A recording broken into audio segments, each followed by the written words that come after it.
2020 is likely going to be Warframe's biggest year yet, and I'm going to discuss everything that is soon to come. Let's start with Railjack. The devs are back to work, changing a lot of Railjack stats and systems. Railjack released in a really bad state, and it is being corrected. Next up for Railjack would be the corpus as a whole, adding many more locations and activities to the Railjack navigation. The devs said that they plan for Railjack to access all the planets in the solar system, and the Heliosphere is another upcoming location we saw at TennoCon.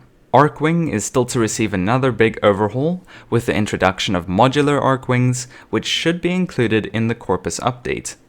There are also 2 more awesome Railjack skins that are to be added that we currently know of.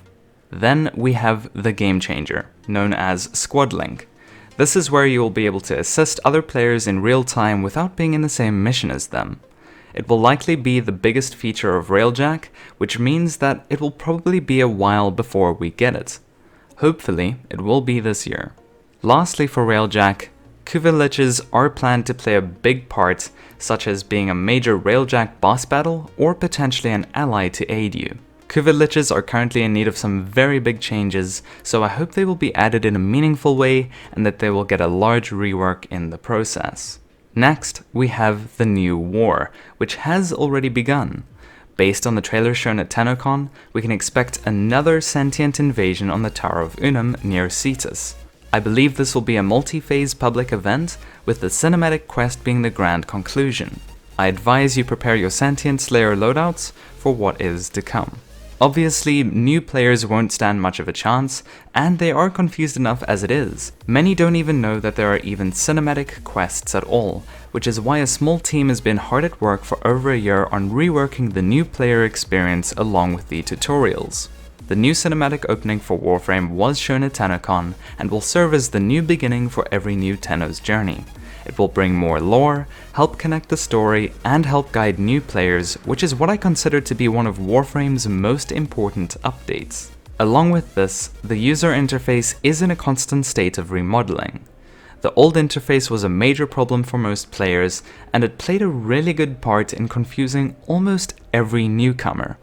Big changes to the interface are still being planned for the menu, modding, clans, and player profiles. One change for profiles that we have already seen would be the new Mastery rank badges, and these will help better represent a player's level while matching each individual interface theme. Why am I bringing up the Mastery rank badges? Well, for the first time in almost 7 years, players will be able to reach the maximum level of Mastery rank, which is 30. What will happen when we hit the max rank? Will we finally find out what is behind the door at the top of Samaris' staircase? Will it be a secret space weed hangout club? Another staircase with 13 new levels of mastery ranks? Let's hope the devs might tease something in the upcoming dev streams. Whenever I watch dev streams, I always see a lot of players asking about one specific thing in chat: raids. Raids are to be one of the true endgame activities for Warframe, and most veterans have been anxiously waiting for them for a long time. The devs announced that they are now working on raids, and considering that they were not able to cross raids off their 2019 roadmap, that means it is now slated for 2020. I would like the devs to take their time on developing raids for Warframe, as they need to be a system that is more rewarding than sorties without rendering other activities like Eidolon hunting or Kuva farming irrelevant. Raids need to be a true endgame experience that challenges its players with difficulty. Another endgame feature that is still planned is a form of a difficulty slider, which makes missions significantly harder with greater reward. An example that Reaper Hunter stated is that you would be able to run missions on Earth against level 30 or 60 enemies instead of the usual level 10s, which would allow opportunities like multiple affinity farms. It won't just be Hydron on Sedna. Players will be able to choose where they want to efficiently grind.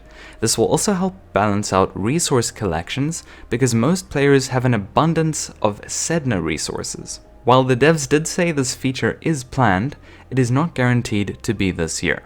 Nightwave Season 3 is also around the corner, which will deepen the lore once again and add a new set of cosmetics to earn.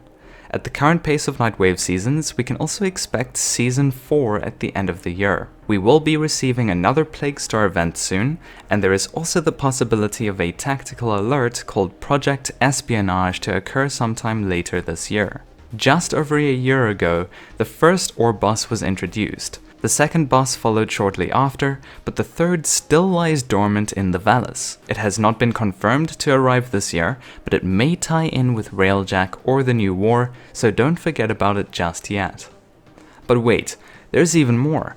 I haven't even spoken about Warframes yet. A new female tech-oriented frame is currently in development, and we can expect another 2 to 3 frames to release this year. As usual, we will have 4 new Prime Warframes releasing this year, which will be Titania Prime, Neza Prime, Inaros Prime, and Octavia Prime. Sadly, no Nidus Prime yet, but we can expect him to release halfway through next year. That is, if a Nidus Prime can possibly exist in the first place. There are also new deluxe Warframe skins that will be releasing this year for Ivara, Ash, and Zephyr.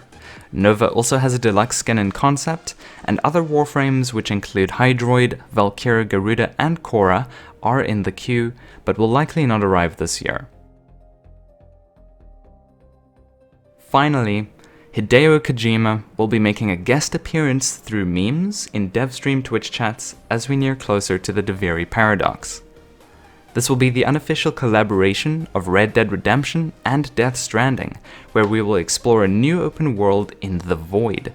We will finally be able to learn more about our past by traveling into the future, which completely makes sense. Transference is also something we still have much to learn about, and I wonder if we will finally learn how to harness something even greater than a Warframe. With that said, that's what we can hope to see this year.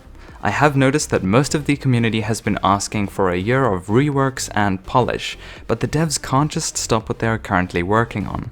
I would love for them to fix most of Warframe's problems, but that might be a better option for next year. Then they can continue their focus on endgame and more raids.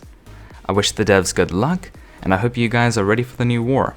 Thanks for watching.